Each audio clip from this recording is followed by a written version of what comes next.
Hi, it's Caleb with Terrytown RV. I'm out here at a 2022 Bullet Ultralight 312 BHS, and we're going to be doing an orientation. We'll start up here in the front with your power tongue jack.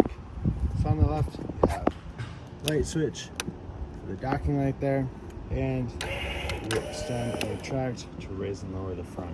If this were to fail for any reason, you can remove this rubber cap, and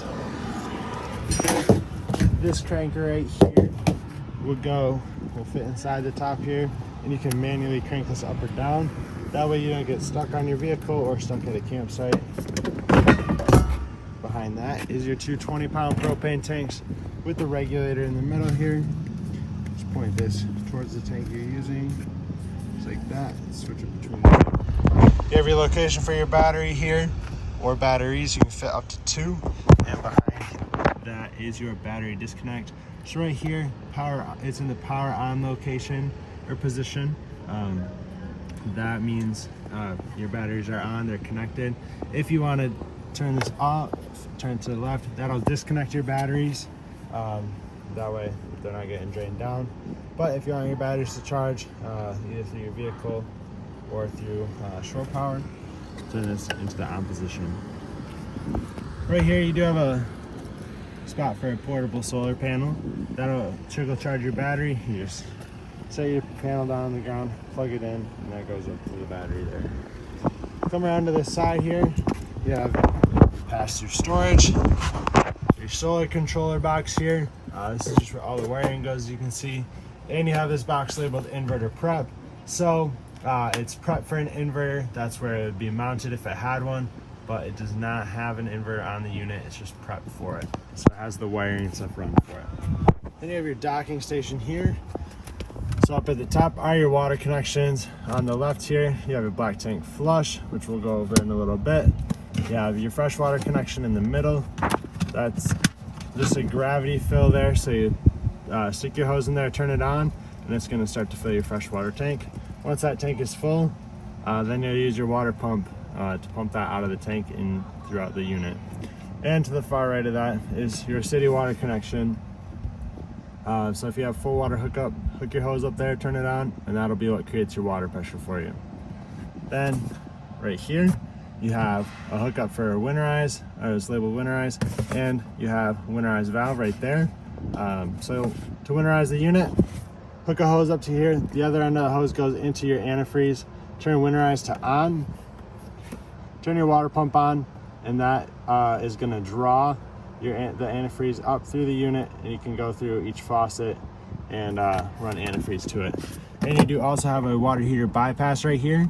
If you turn it to the up position like that, that's bypass. If you turn it to the left, that turns that off, and you can use it for normal use then. And obviously here you have an outdoor shower. It's got a quick connect like twist lock on it. So it's got 2 notches that you have to fit in there. If I can do it, there we go. Fit them in there. Give it a little bit of a turn to the right. That locks it in place. Then you have input for your satellite and cable TV there. Right above that, you have your switches for your stabilizers. So extend and retract. Hold on, extend. That's gonna run the jacks down. These jacks are for stabilization only, not for leveling. So you do want to level your trailer out front to back using your tongue jack, and you'll do it side to side by putting boards or blocks underneath your tires.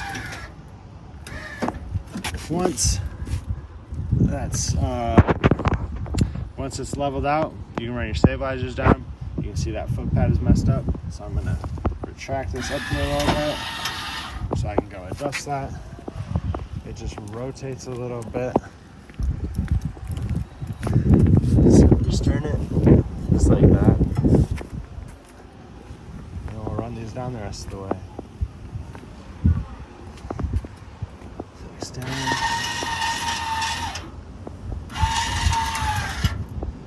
So what I like to do when I run the stabilizers down is get them down to the ground and then hit the button just a little longer to put some more pressure on them, so that way they can do their job a little bit better.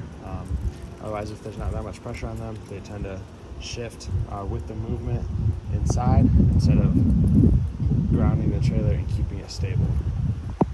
And on the end of both jacks, you have a little spot there to crank them up or down manually. That's going to be that crank on the left. That'll fit over top of that, so you can crank that up or down. Right here, you have one of your two sewer drains, labeled gray and black. Gray on the left with the gray handle, black on the right with the black handle. That's going to be for the front bathroom here. Then you have a second drain right there. That's gray tank only. That's from the kitchen. So with this one here, you do want to drain it in a specific order. You want to do your black tank first and then do your gray. So you pull the black, let that toilet water drain, and then once it's empty, pull your gray tank handle. That gray dirty sinking shower water will help to rinse the black toilet water out. Once the gray is empty, close it. You'll leave your black open, and that's when you'll use your black tank flush.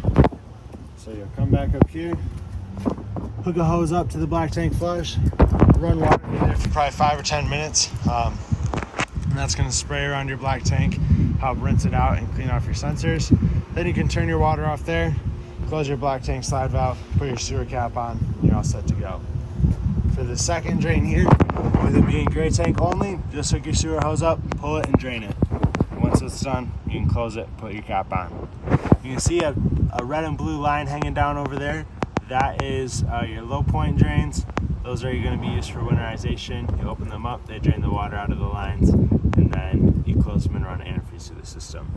You also, right up here, have your freshwater tank drain. That's that blue line hanging down. So you just put that valve on the end of it a quarter turn. That'll open and close that so you can drain it out. Head around to the back here. You have your spare tire, entry door into the bunk room. You have your 50 amp power hookup hidden down behind the bumper there, and 50 amp cord. I do recommend with that you use a 50 amp surge guard just to help protect the trailer, protect all the electronics on the unit. You're staying at a campground, resort or anything, so you get people running their ACs and everything. It's all on the same system, and there's a greater opportunity for power surges, and that surge guard will protect you from that. You are prepped for a Keystone backup camera right up here above the window, and you have a ladder so you can get up and access your roof. Capacity of the ladder is 250 pounds, but the roof is fully walkable. We recommend you get up there once a year to check your seals, check out your rubber roof. We also recommend you clean your roof with a rubber roof cleaner and conditioner. That's going to help keep it in good condition, keep it from drying out, cracking, shrinking, anything like that. And right down below your ladder, you have a spot for that slinky hose up front to connect. So you have a little bit of extra water here if you need to rinse off feet or anything. If somebody's going in and out there, you can make sure they're rinsed off. You have your outside kitchen here, mini fridge on the left, temperature control on that dial in the corner, and pull out stove top here, 2-burner stove, manually light it. You'll manually light it. Then you have the propane line for it, which is going to hook up down at that LP quick connect there, and that ties into the propane system. Show you the solid steps on here. So open the door, take your yellow handle, turn it, that unlocks it. Then you carefully set these out, just like so. Your legs are adjustable on here. There's pins on either side that you take out and then remove it, or take out and then slide that up and down to adjust those as needed. Entry door just closes right on top of that, like so. You have your furnace exhaust here. That's going to blow out hot air when you're using your furnace. Then you have hookups for a TV if you want a TV outside, satellite, cable, and antenna, and 110 outlets. You can see that's labeled as an inverted outlet. There's going to be a couple outlets with that sticker. So that all ties into the inverter prep that you have on here. If you were to get an inverter, that would then power up all the outlets with that sticker. That's going to take your 12-volt power from your battery and switch that over to 110 so that you can power up these outlets off of your battery. That way, if you lose shore power hookup or something, you have access to a few outlets, or if you're boondocking or anything, you can use your outlets still. You also have 2 outside speakers, which are controlled from the radio inside, and water heater here. This is gas and electric. Drain for is right down at the bottom, as well as your drain cap. Just twist that right at the top of there. It's 16 per second. Switches for it are inside for both gas and electric. Before you turn either of those on, you want to be sure that the tank here is filled. To do that, pull on your pressure relief valve, and once water comes out of here, that'll signify it's full. Then you can turn it on. For gas, make sure your propane's turned on. For electric, make sure you're plugged into 110 power. And when you're all done camping, all done using it, take your drain cap off and let the water drain out from there. That way you don't have water just sitting in the tank here getting stagnant.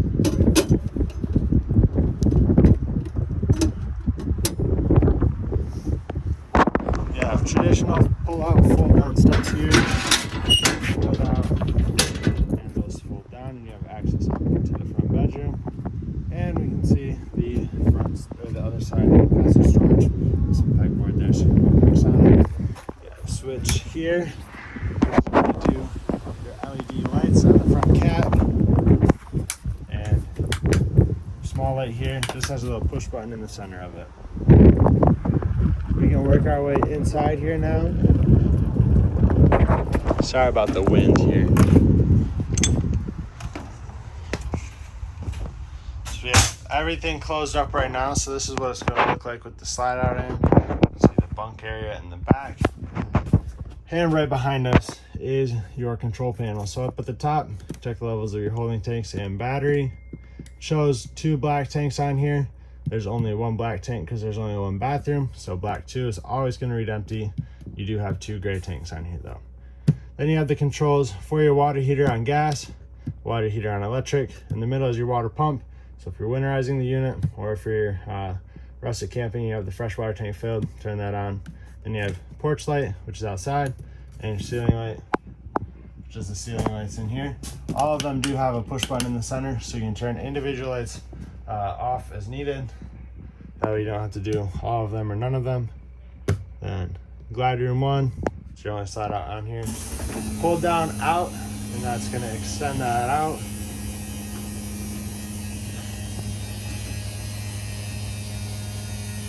It'll stop once it gets up against the side, or once it gets fully extended, I guess. But you do have to hold your finger down on the button as it goes out. So that's fully extended there. You can see, opens up the area in here really nicely. And you have your awning extend and retract switch. So hold down extend. That's going to extend the awning out. Your awning's not going to stop automatically as you run it out, so you do want to keep an eye on it. There'll be a little extra piece of fabric that hangs down. And you also see the bare awning tube. That's going to be kind of your signal to take your finger off the button. See, it's kind of moving around a bit too here.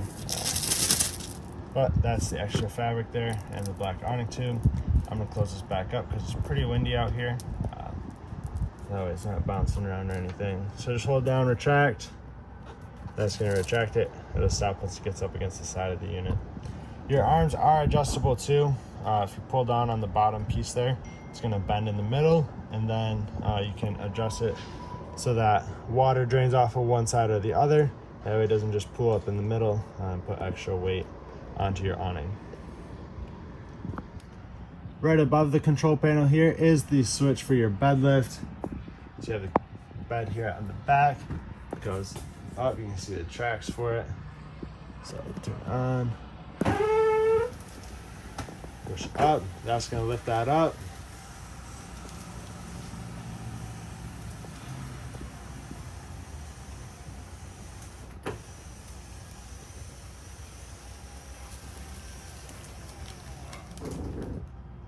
And that right there is all the way retracted. And then you have access to the rear entertainment area with the TV, storage cubbies there. You have these cushions you can set up into like a little couch, or you can lay them out as a little extra mattress, and that'll fill the area on the floor. You have your theater seats here. In the middle of them, you have storage.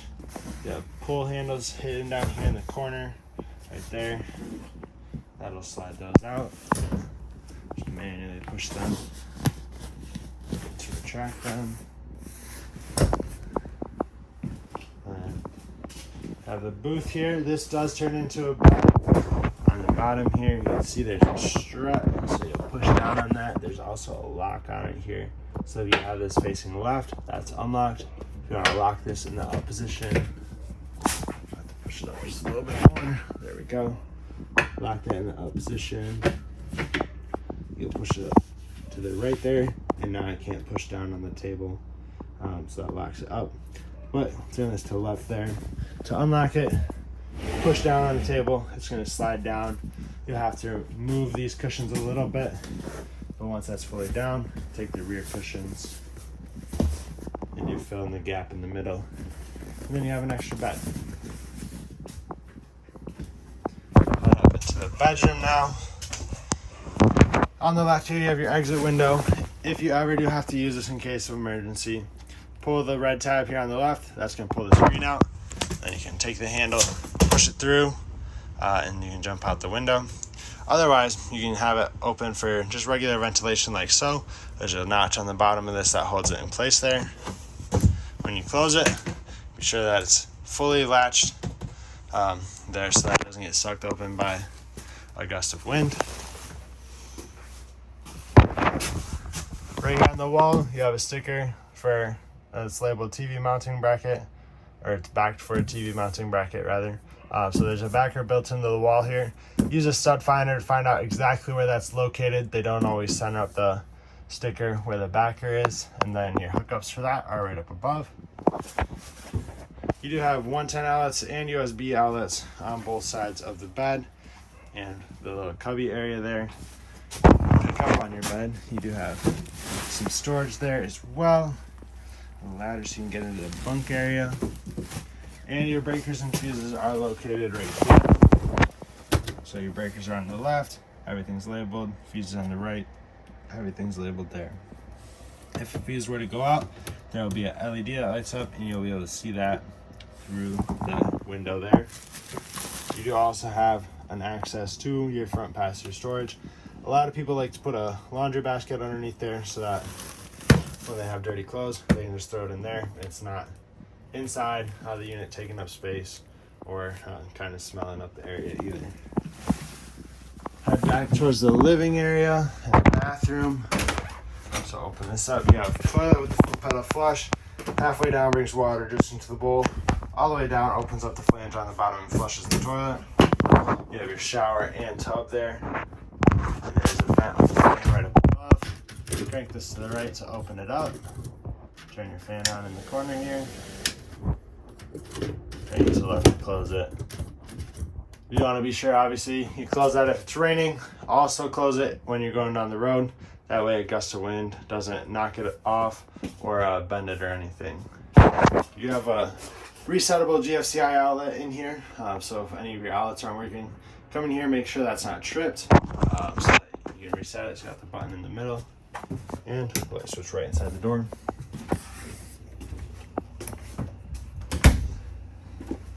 On the wall here is your thermostat. So if we hit mode, that's going to turn that on, and you can change your fan speeds on the bottom. So you have low and high. Then you can go through your settings. So AC, set your temperature. You have heat, and you can set your temperature for that. And then one more is off. Your keys are here on your sink.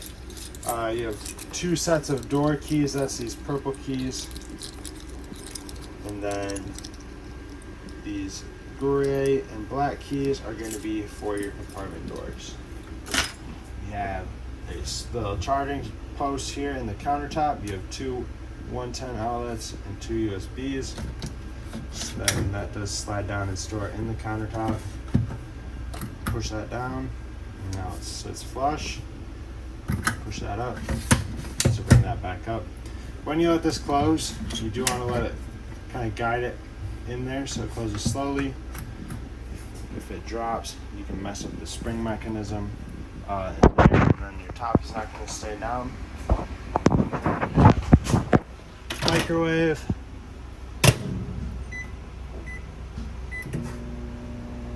Standard like a microwave at your house. Then you have a fan and a light above the stove. This guy's cover folds back from the stove. It sets up a nice backsplash there to light it. Turn it to the flame icon. Turn your igniter. There's a little gas left in the lines, that's why that lit. And that's how you light that. For your oven, you need to light a pilot light first, but your pilot light is tied to the igniter here. So to light it, push and hold it down on the pilot light icon. Turn your igniter to the right. Once your pilot light is lit, you can set your temperature. You have a light switch here. It goes two ways. If you push it up, it does the blue lights. Push it down, it does the blue lights. And you're up. Just be sure you close this glass cover. Secure it in place. It's got little rubber tabs on either side to hold it down. You have your refrigerator. Little travel lock, move out of the way. Freezer up on top. Refrigerator down here with your temperature control over in the corner. Just a little dial there. And the main entertainment area. See, the TV has a little travel strap on it. Your hookups for the TV are right up there. You have your radio. Here's Bluetooth compatible. To B93 through iHeartRadio on any Alexa device. And say, Alexa, make a request. You have two speaker zones on here, zone 1 and zone 2. Zone 1 is on right now, that's the inside speakers. Hold it down, turns them off. Zone 2, also on, that's your outdoor speakers. But once again, hold it down and it turns it off. If I hit the power button, oh, I held it down too long. If you hit the power button quickly, that mutes it. If you hold it down, that powers it down like so, and the power turns red. You do have USB, HDMI, and aux hookups down in the bottom for it as well. That is going to be everything for the Bullet here. Hope this video is helpful to you. If you have any questions, feel free to reach out to us. We'd love to answer them. And thank you for choosing Terrytown RV.